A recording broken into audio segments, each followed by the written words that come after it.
sont trois, Ribouldingue, Filochard et Croquignol. Plus besoin de les présenter, tout le monde les connaît.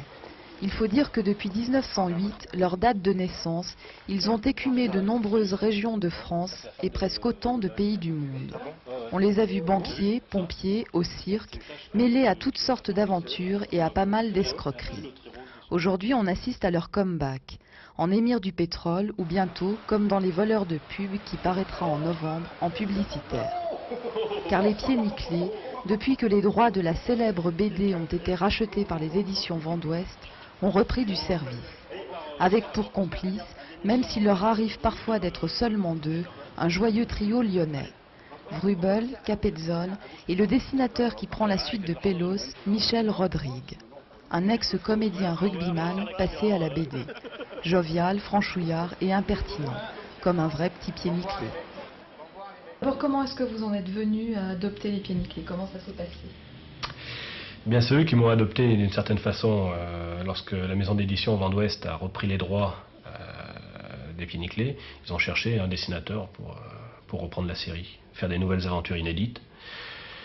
Et reprendre les pieds nickelés derrière le grand Pélos, qui était leur dessinateur depuis 40 ans, c'était pas très facile. Donc on a travaillé pendant une bonne année à faire des essais, à prendre les personnages en main. Et ensuite, on a embrayé. On a embrayé sur un premier album qui est paru au mois de juin dernier, là. Leurs aventures démarrent toujours sur un fait d'actualité précis. Donc le premier était sur la guerre du Golfe, le deuxième sur les publicités comparatives qui vont être débattues à l'Assemblée là bientôt. Puis le troisième va être sur le Festival de Cannes qui est une actualité, je dirais, qui revient chaque année. Vous avez signé un contrat, j'imagine, avec Vent d'Ouest. Est-ce qu'il prévoit un rythme de sortie des albums? L'apparition prévue, c'est de 2 à 3 albums par an, ce qui est quand même une grosse production. Quand on sait que lorsqu'on est le seul dessinateur, c'est-à-dire à faire personnage et décor, il faut quand même 9 mois à 1 an de travail pour réaliser un album. Donc c'est la raison aussi pour laquelle on travaille en studio, c'est-à-dire qu'il y a quelqu'un pour les décors, il y a quelqu'un pour le texte, pour le lettrage des bulles. Bon, donc je m'occupe du dessin des personnages, il y a quelqu'un pour la couleur et donc le scénariste. Vous avez fait comment? Vous les avez tous lus? Une fois que vous avez su que vous alliez les dessiner? Non, j'en ai lu une bonne partie, puisqu'en plus Vent d'Ouest réédite l'intégrale de Pélos, donc ça facilite les choses. Donc ça a été quelque chose de, je dirais, une redécouverte. Il y en a qui vous ont particulièrement plu ou sur lesquels vous êtes plus basé pour votre travail? Oui, je me suis surtout basé sur certains mouvements de Pélos, parce qu'il y a des mouvements qui étaient de personnages qui étaient très vrais.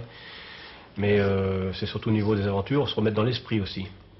Parce qu'ils ont un esprit qui est particulier, ils sont insolents, il y a une espèce de panache aussi. Je dirais qu'ils sont très français, il y a un côté Cyrano, il y a un côté Arsène Lupin, il y a un côté Robin des Bois, ils sont très complexes, les pieds nickelés.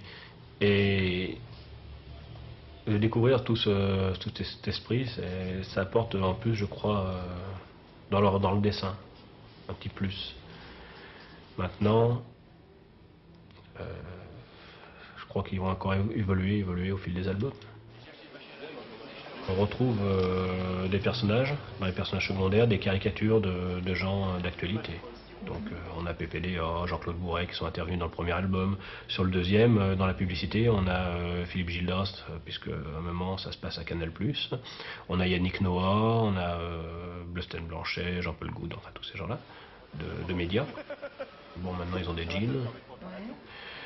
Ils ont gardé leurs costumes, leurs attributs, je dirais, qui les distinguent, savoir le monocle, pour Croquignol, la cravate, le foulard et la casquette pour Ribouldingue, le bandeau sur l'œil et puis la colle roulée rouge pour Filochard. Enfin bon, ça, ce sont les attributs qu'on est obligé de leur laisser parce que le lecteur est fidélisé là-dessus. Et puis ça fait partie de leur image, comme Tintin avec son pantalon de golf ou Spirou avec son petit chapeau de groom.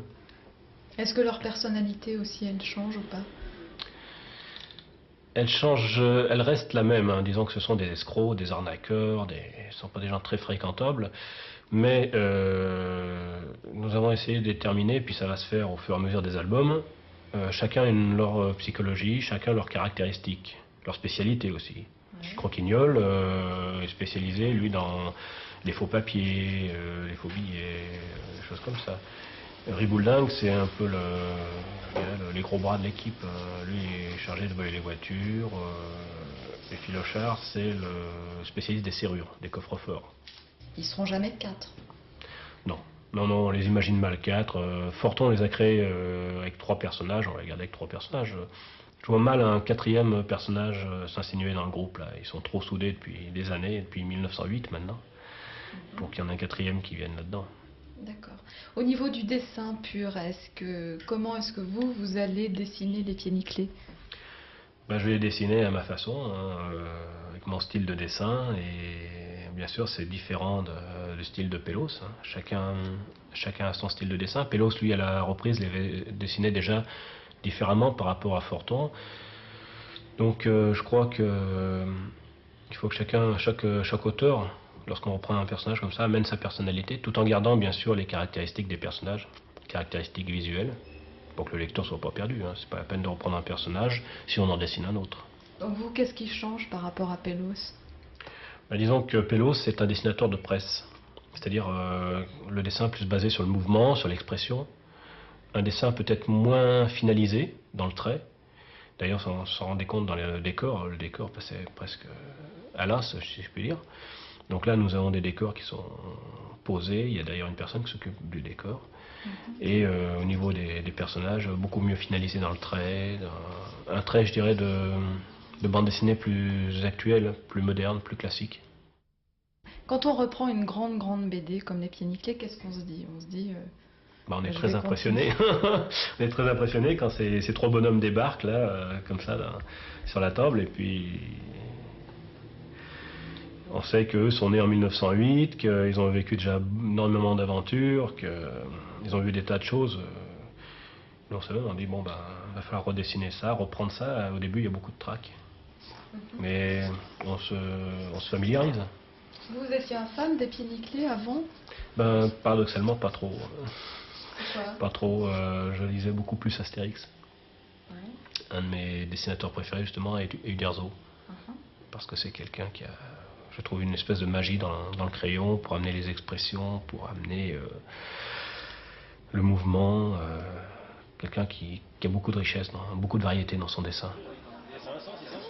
Comment est-ce qu'ils rentrent dans le monde de la publicité? Qu'est-ce qui leur prend?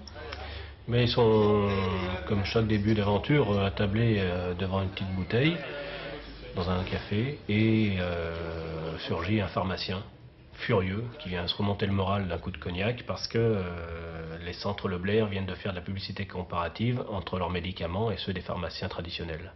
Et eux décident de profiter de tout cela en se disant que finalement, sans trop se fatiguer, dans la publicité, on peut se faire pas mal d'argent.